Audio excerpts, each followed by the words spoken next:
How's it going, everybody? This is a Blitz brawl like no other. Joining me here is Super Grandmaster Wesley So. And when we say Super Grandmaster, we're not kidding. Wesley is, I believe, top 15 in the world right now. Currently number 12, perhaps. So, it's fair to say he's going to bring his A game. Why exactly? I thought this was a challenge worthy of recording, so that everybody on YouTube and Chess.com can see me get my proverbial bleep handed to my proverbial bleep. But I don't know. You know I'm not really big on thinking ahead most of the time. So right now we have a close Sicilian, and we're going to try to learn something about these games as we go. With this early bishop to b5, reaches a structure that leaves something to be desired for black on the queen side. He has ideas like queen h4 and knight g5 and sort of typical attacking ideas. I have to be careful about e6 because then he'll play e5, which breaks up the double pawns here.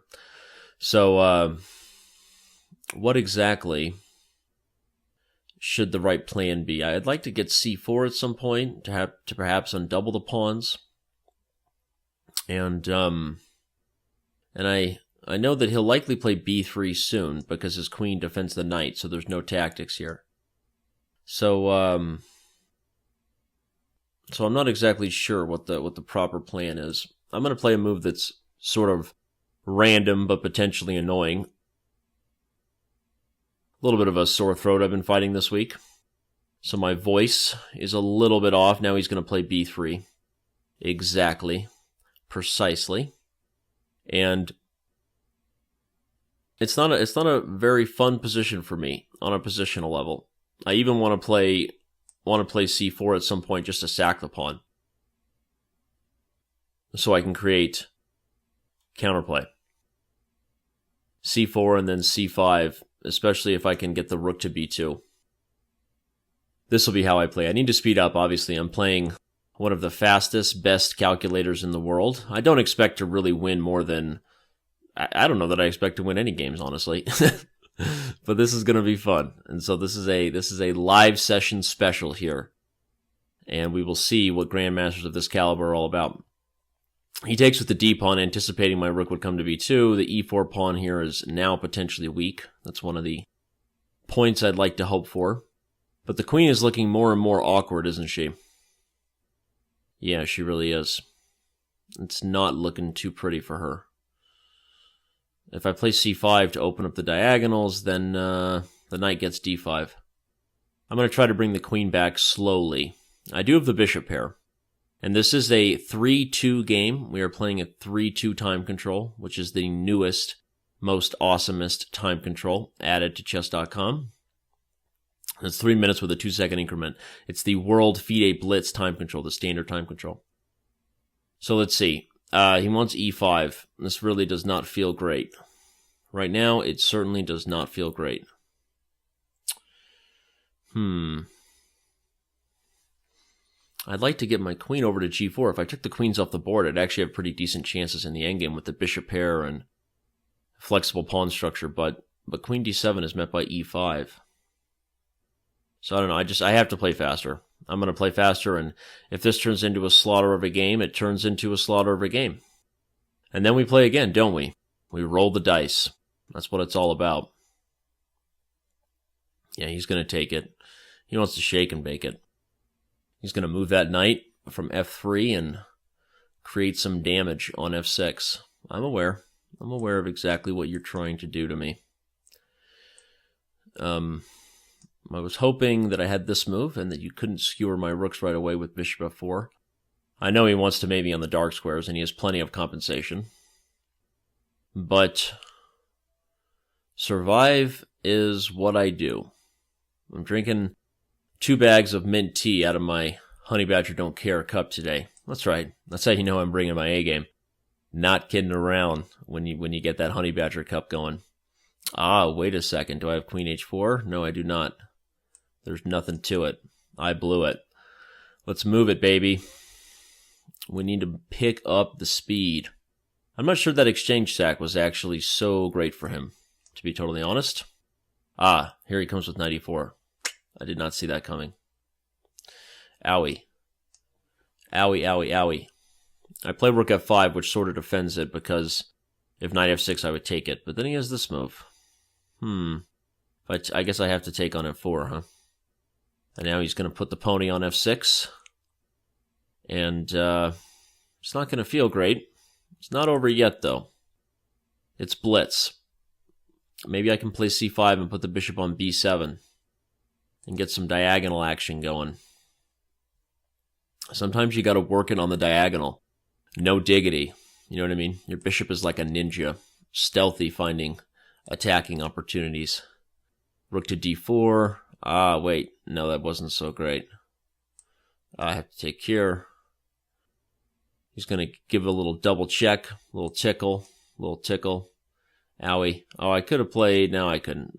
Well, that's a resign times, kids. That's when you lose your queen and you throw it in against a player like this. But we're going to rematch it and do it again. We're going to run it back like a broken record all day long. That hurt. He's taking his time. You know he loves the fans, that Wesley. You know he's a sucker for a compliment. You know, he's adorable. He's adorable. That's really the truth. He is adorable. All right, let's play d4, and let's bring the pain this time. Let's see how he handles the Verisov. I guess I deserve what I get, huh? Happy to get on the board. Happy to not be completely skunked in this session today. So let's do this. We're playing a Scotch. He knows about it. We all know about it. I'm going to play this line here. My favorito when it comes to Blitz Esches.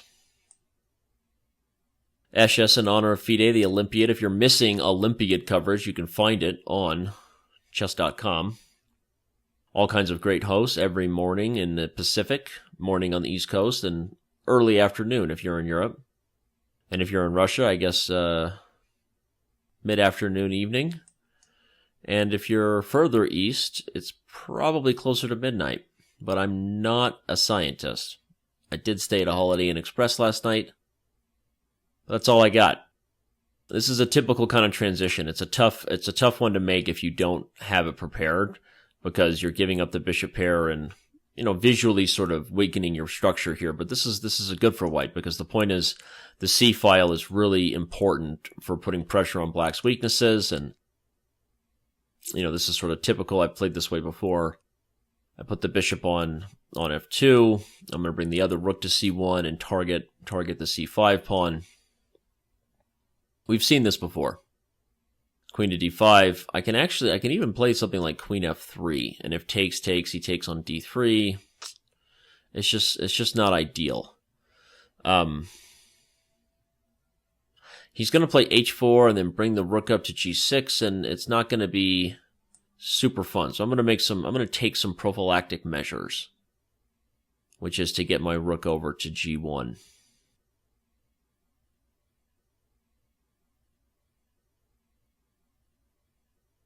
Yeah. I don't really know. I mean, maybe this is totally fine for black, really. I haven't played it enough to just claim that I know white is doing fine. I guess I'll stop this shenanigan. Wasn't sure that was the best. Because of moves like that, but I thought I was taking a5 and maybe getting c4. But okay, he thinks this is fine for him. He thinks it is fine for him indeed. Well, I have a passed a pawn, and his c pawns are terrible. So on a positional level, we like white. That is faux show. Beau for show. Interesting. He backs up. He backs up Buttercup. I can play a6 and then get this check and go to a7. It's kind of fun. He'll probably castle here. Avoiding the checks, yeah? But now we have a7, and then we can actually, I don't know, put a rook on a1. Maybe I should have tried to keep that pawn on a6 longer, huh? I didn't realize how irritating that was for him that I was keeping his bishop out of b7. So, that might have been a mistake by me. But okay. Let's see if I can bring the other rook over to b1 and maybe sack the exchange or something. Still just an absolutely wild position. I would love to go sack the exchange. I think. I think I would love to go sack that exchange.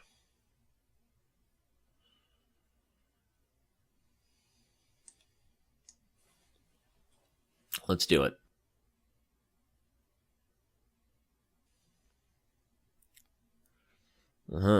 He plays bishop c6, but does he realize that now he can't move his rook off of the e1 square because I might have rook to b8? The main issue for me, of course, is this irritatingly awkward g2 pawn. So I play this move rook to b2 to guard it. And now I'm going to take h4. Well, unfortunately, Wesley has let me know that the U.S. team is ready for dinner. So last game against me right now. Last game. Heartbreaking. Wesley's leaving us, everybody. We're back to the lowly world of Blitz against non-number 12 rated in the world players. Such a shame. Maybe I can get this game. Maybe I can get a win before he leaves, so it's not like, you know, last game and then he just beats me. It's like, thanks, buddy. I'd like to target the h4 pawn. It feels like I should be getting something more aggressive. I can play queen to b1 and then try to play, you know, rook to b8 and try to push the pawn home. But I wish there was a way really to target the c5 pawn. So I think the more I think about it, it makes me realize that the knight on c4 is now misplaced, actually. And maybe he belongs on e4 now, or even f3. Right? Because the targets have changed, and so this knight is no longer ideally placed on c4. e4, he's definitely going to consider sacrificing the exchange, but I think I can handle that. I think I can handle that situation.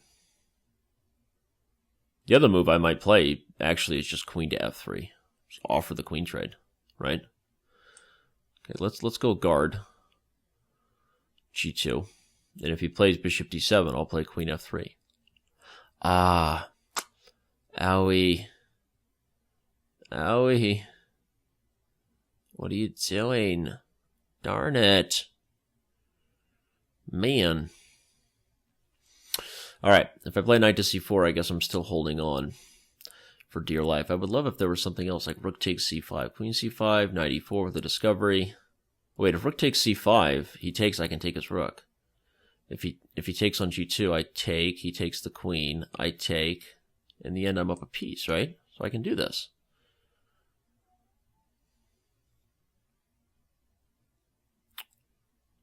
Took probably a little more time than I really wanted to on that.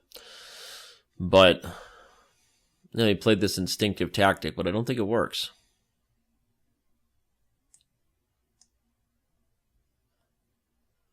Take on e2, let's play knight e4. He'll play queen f5. Yeah, we're going to have to take here.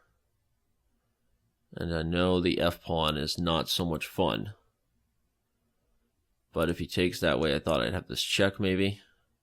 Oh, maybe that was an immature and silly idea. Because now he has this. Ah, darn it. Darn it, darn it, darn it. I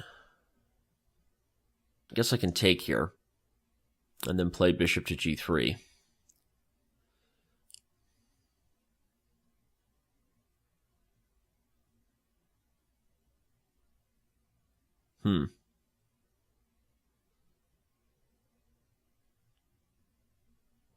Yeah, but now I can play bishop g3 and then maybe rook. Maybe rook over to f2.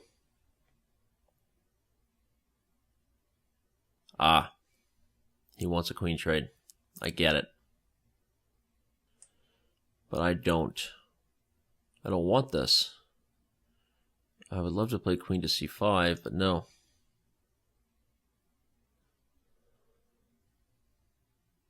can play queen e8, but then I'll play queen to c5.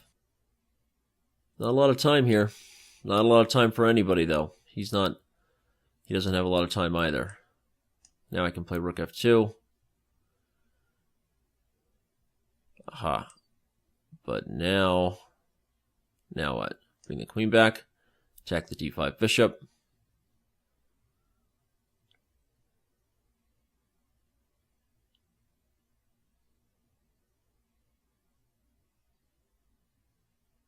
Okay, he plays c6, but now we go back to d6 to hit the pawn.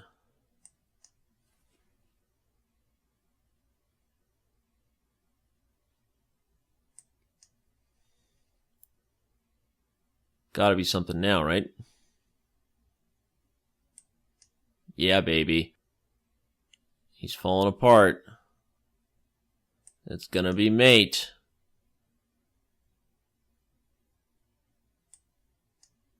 And just like that, I managed to get on the board before the match was over. Well, I don't know. I'm proud of myself, okay?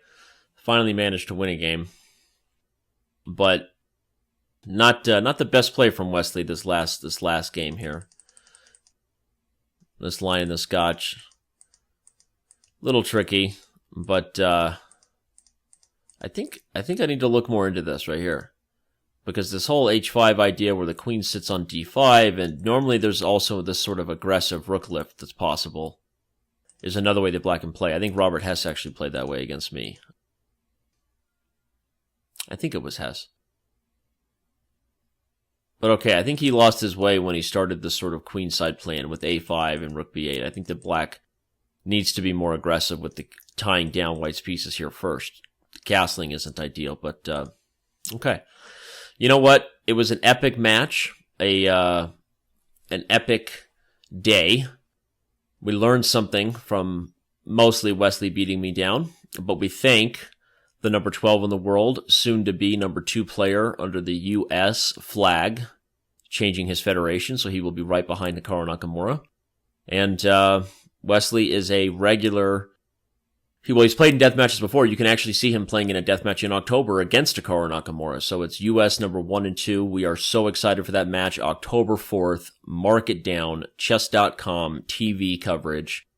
The highest rated death match in the history of probably anything that will ever happen again, with the number 5 in the world versus the number 12 in the world player. So thank you everybody for watching. Thank you everybody watching everywhere, all over the world. And we will see you around on Chess.com.